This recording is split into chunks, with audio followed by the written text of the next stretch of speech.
Yes, students, we are here now. So with this video we will start that is the set second part. First part हम लोग cover कर चुके हैं अपनी पिछली video में, पिछली क्लास में. तो इस वीडियो में, इस क्लास में हम लोग आगे फॉरवर्ड करेंगे सेट्स में. सो क्लास 11th के बच्चे सभी लोग अपनी कमर कस लीजिए और जल्दी से स्टार्ट कीजिए अपना सिलेबस क्लास 11th का.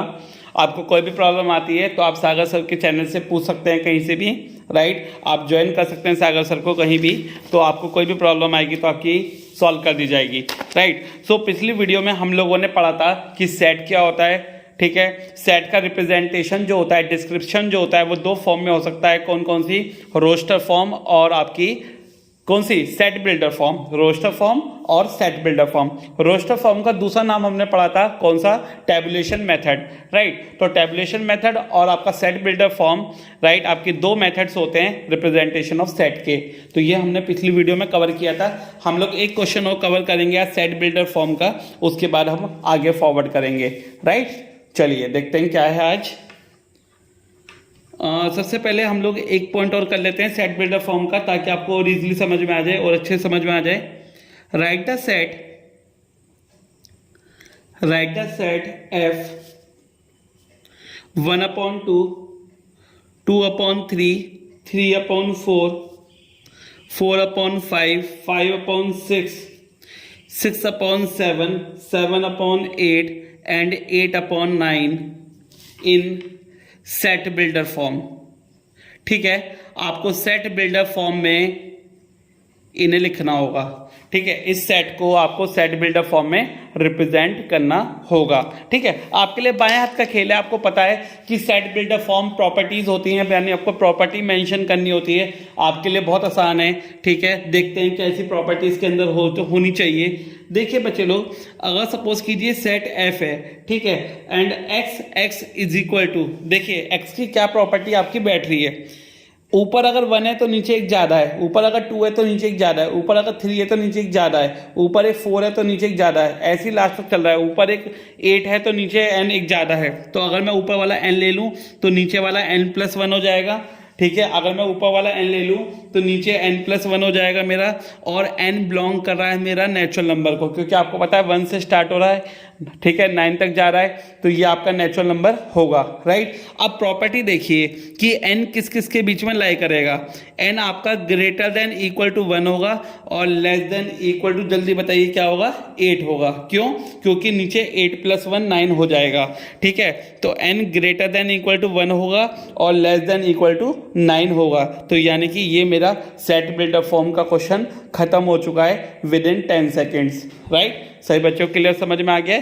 तो हम लोग नेक्स्ट पार्ट पे चलते हैं सेट के. नाउ कुछ टाइप के सेट्स होते हैं, वो हम लोग पढ़ लेते हैं. Types of set.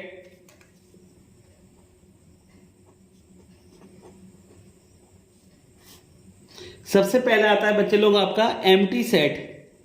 Empty set दूसरे नाम से भी जाना जाता है, वो होता है आपका नल सेट और वर्ड सेट. तो एम्प्टी सेट भी हो सकता है, नल सेट भी हो सकता है और आपका वर्ड सेट भी हो सकता है, ठीक है. एम्प्टी सेट भी हो सकता है, नल सेट भी हो सकता है और आपका वर्ड सेट भी हो सकता है, ठीक है. आपको समझ में आ रहा है? आपका एम्प्टी सेट भी हो सकता है, नल सेट भी हो सकता है और वर्ड सेट भी हो सकता है. तो तीनों में से कुछ भी आए तो आपको यही करना है. क्या करना है आपको? एम्प्टी सेट, नल सेट और वर्ड सेट में आपको क्या करना है? इसका मतलब है any set does not contain any element. Any set contain no element, contain no element at all.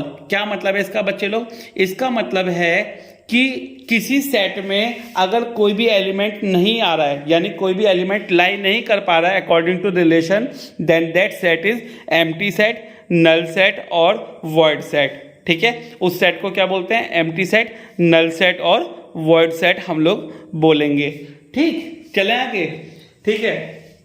Now a set contain at least one element.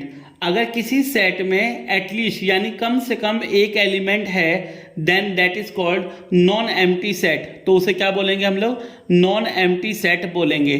ठीक है, तो नॉन एम्प्टी सेट कौन सा सेट हो गया? जिसमें एक ना एक एलिमेंट आपका होगा। तो नॉन एम्प्टी सेट कौन सा हो गया आपका?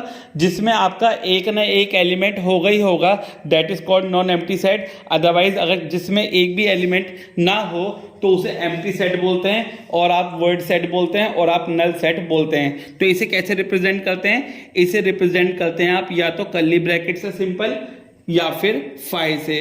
ठीक है, ये इसका रिप्रेजेंटेशन है। तो या तो आप कर्ली ब्रैकेट से ऐसे रिप्रेजेंट कर सकते हैं इसे, या सिंपल फाई से रिप्रेजेंट कर सकते हैं। किसे? एम्प्टी सेट को। तो एम्प्टी सेट को, नल सेट को और वर्ड सेट को आप कैसे रिप्रेजेंट कर सकते हो? या तो सिर्फ कर्ली ब्रैकेट बना दो, या फिर आप फाई बना सकते हो। तो आप ऐसे एम्प्टी सेट को रिप्रेजेंट कर सकते हो। ठीक है, फॉर एग्जाम्पल, अब आपके लिए एग्जाम्पल देखते हैं। एग्जाम्पल क्या हो सकते हैं आपके? फॉर एग्जाम्पल देखिएगा जरा ध्यान से, x belongs to natural number and x is greater than 2 but less than 3। देखिए जरा, आपके लिए क्वेश्चन आपको देखते क्लियर हो जाएगा ये वाला टॉपिक, कि अगर x एक नेचुरल नंबर है, x क्या है? एक नेचुरल नंबर है, और x ग्रेटर देन 2 है और लेस देन 3 है। आपको पता है नेचुरल नंबर ऐसा कोई होता ही नहीं है जो 2 से बड़ा हो और 3 से छोटा हो। तो ये एग्जांपल हो जाएगा आपका किसका? नल सेट का, या फिर वॉइड सेट का, या फिर एम्प्टी सेट का। ये आपका एग्जांपल हो जाएगा।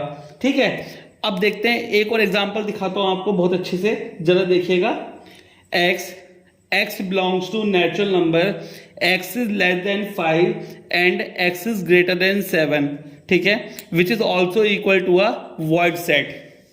देखिए, x एक नेचुरल नंबर है, यानी x 5 से तो छोटा है बट 7 से बड़ा है। क्या ऐसा कोई नंबर पॉसिबल है जो 5 से छोटा हो 7 से बड़ा हो? नहीं ना। बच्चे जल्दबाजी में क्या करते हैं? 6 लिख देते हैं, पर बेटा 5 से छोटा 7 से बड़ा, तो यानी वो 8 की तरफ जाएगा, वो 4 की तरफ जाएगा। तो यानी ये वर्ड सेट होगा। यानी ऐसे कोई नंबर नहीं होता जो 5 से छोटा हो और 7 से बड़ा हो। तो ये आपके कौन से सेट हो जाएंगे? ये आपके एम्प्टी सेट और वर्ड सेट हो जाएंगे। ठीक है, नेक्स्ट देखते हैं। The second one is singleton set. Second कौन सा होगा आपका? Singleton set. सेकेंड होगा आपका सिंगलेटन सेट। अब सिंगलेटन सेट देखते हैं। A set containing exactly one element. A set containing exactly one element. अब क्या मतलब है बच्चे लोग इसका?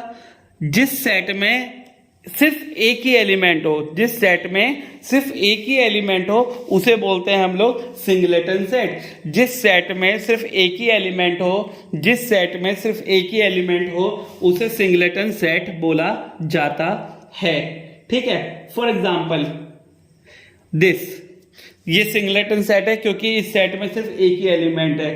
ठीक है, या फिर this is also a singleton set. ठीक है, and this is also a singleton set because in this set there is only one element। तो इन सेट में सिर्फ एक ही एलिमेंट है, तो that's why this is called singleton set। ठीक, now next finite set। Next one is finite set. अब finite set कौन सा होगा? जिसकी काउंटिंग ऐड हो जाती है वो फाइनाइट, और जिसकी काउंटिंग ऐड नहीं हो सकती, यानी कि एंड नहीं होगी, एंड का मतलब खत्म नहीं होगी, वो इनफाइनाइट सेट होते हैं। ठीक है, तो फाइनाइट सेट कौन से होते हैं?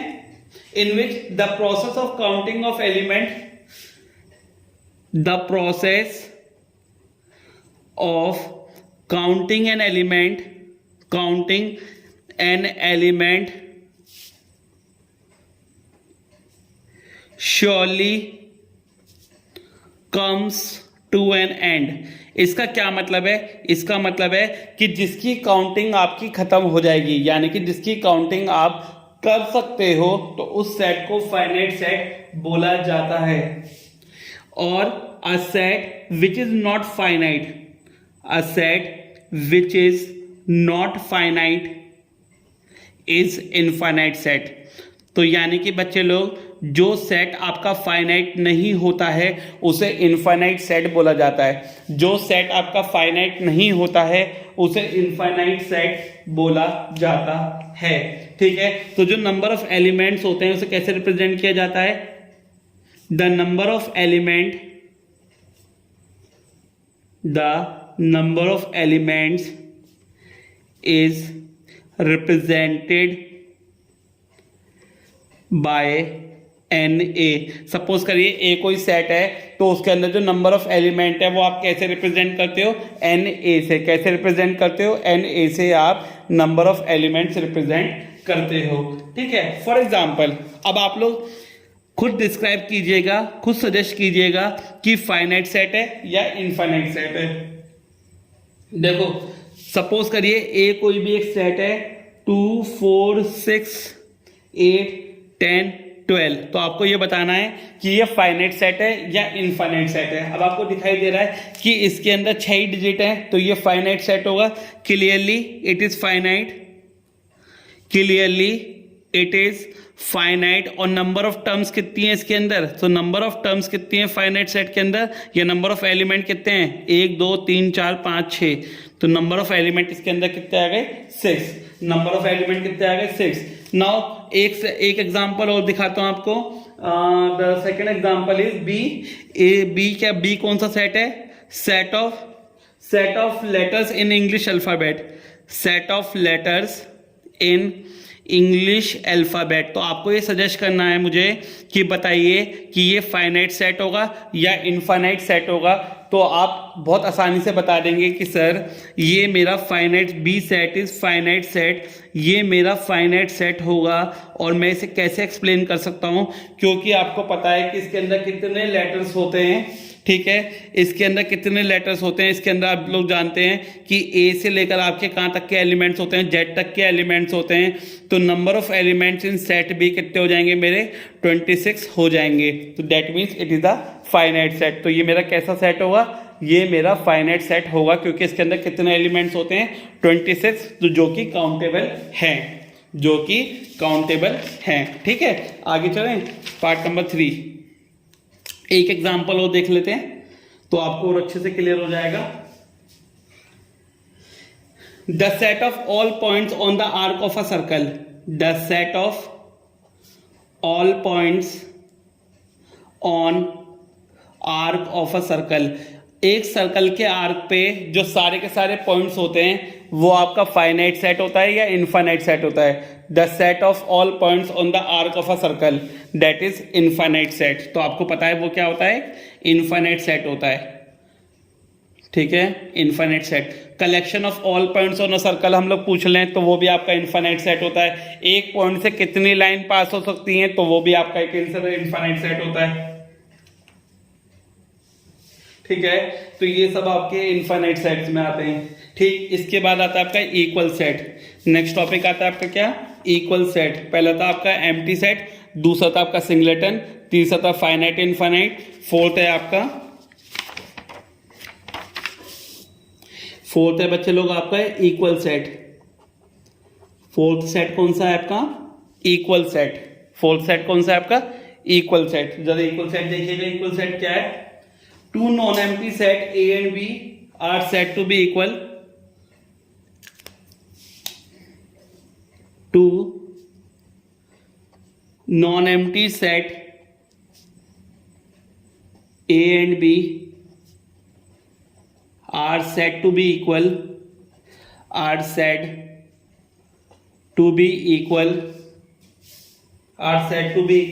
if they exactly have the same element. If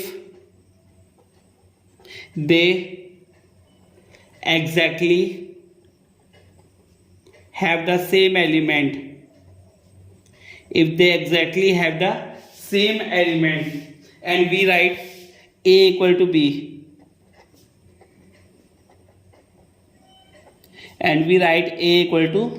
B, इसका क्या मतलब है बच्चे लोग? इसका मतलब है कि दो सेट आपके इक्वल हो सकते हैं। कब दो सेट आपके इक्वल हो सकते हैं? जब उनके अंदर सेम एलिमेंट होंगे। जब उनके अंदर सेम एलिमेंट होंगे तो आपका ए सेट किसके इक्वल हो सकता है? बी सेट के इक्वल हो सकता है। If otherwise the set are unequal, otherwise अगर एलिमेंट्स इक्वल नहीं है तो otherwise the sets are unequal. The sets A and B are unequal, तो अदरवाइज जो सेट ए और बी होंगे वो आपके अनइक्वल हो जाएंगे। तो आप उसे कैसे रिप्रेजेंट कर सकते हैं, A does not equal to B. आप उन्हें कैसे रिप्रेजेंट कर सकते हैं, A does not equal to B से रिप्रेजेंट कर सकते हैं। ठीक है, याद रखेंगे। तो इक्वल सेट्स आपके वो होते हैं जिनके अंदर आपके एग्जैक्टली सेम एलिमेंट होते हैं। ठीक है, तो ए इक्वल टू बी हो जाएगा आपका, अदरवाइज तो सेट होंगे आपके अनइक्वल हो जाएंगे, तो ए आपका डज नॉट इक्वल होगा बी के। ठीक है, तो कुछ पॉइंट आपके नोट करने हैं इसमें। क्या नोट करने हैं पॉइंट, जरा वो देखिएगा। कुछ पॉइंट आपको नोट करने हैं। क्या नोट करने हैं आपको point, the elements may be listed in any order, यानी एलिमेंट आपके आगे पीछे हो सकते हैं। The elements may be listed in any order, इसका क्या मतलब है कि एलिमेंट आपके आगे पीछे हो सकते हैं। फॉर एग्जाम्पल, अगर मैं एक सेट 10, अगर मैं एक सेट कंसिडर करता हूं आपका 1 2 3, तो वो आपका इक्वल होगा किसके, 2 1 3, और वो आपका इक्वल होगा किसके, 3 2 1 के। ठीक है, तो यानी कि ये तीनों सेट आपस में अनइक्वल होंगे।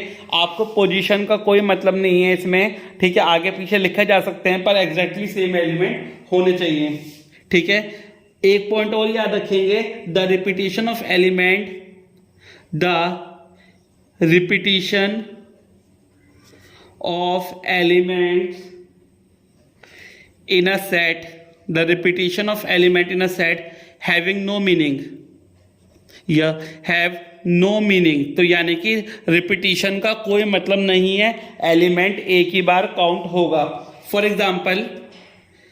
एग्जाम्पल जरा देखिएगा, 1 1 2 2 3, ठीक है, ये एक सेट है, ये किसके इक्वल हो सकता है, 1 2 3 के इक्वल हो सकता है। तो यानी रिपीटिशन ऑफ एलिमेंट्स का कोई भी मतलब नहीं है। 1 1 2 2 3 और 1 2 3 आपस में क्या होंगे, बराबर होंगे। ठीक है बच्चे लोग, सो इस वीडियो को हम लोग यहीं समाप्त करेंगे। शॉर्ट वीडियो है ये आपकी, इसमें आप लोग यहाँ तक के टॉपिक कवर करेंगे। नेक्स्ट वीडियो थोड़ी बड़ी बनाएंगे, उसमें ज़्यादा टॉपिक्स कवर करेंगे। वो इसलिए ताकि आप लोग ये छोटे छोटे पार्ट्स कवर कर लें, ताकि आप बड़ी वीडियो के लिए रेडी रहें। राइट, सागर बंसल को सब्सक्राइब करके रखिए यूट्यूब पे, टेलीग्राम पे, और ज्वाइन कर सकते हैं इंस्टाग्राम पे और फेसबुक पे, ताकि आप लोग ज़्यादा से ज़्यादा मोटिवेटेड हो रहें, ताकि आप लोग ज़्यादा से ज़्यादा पढ़ पाएँ और ज़्यादा से ज़्यादा सीख पाएँ। Right, good luck students, all the best, have जिज्ञासा। मिलेंगे आपसे नेक्स्ट पार्ट में।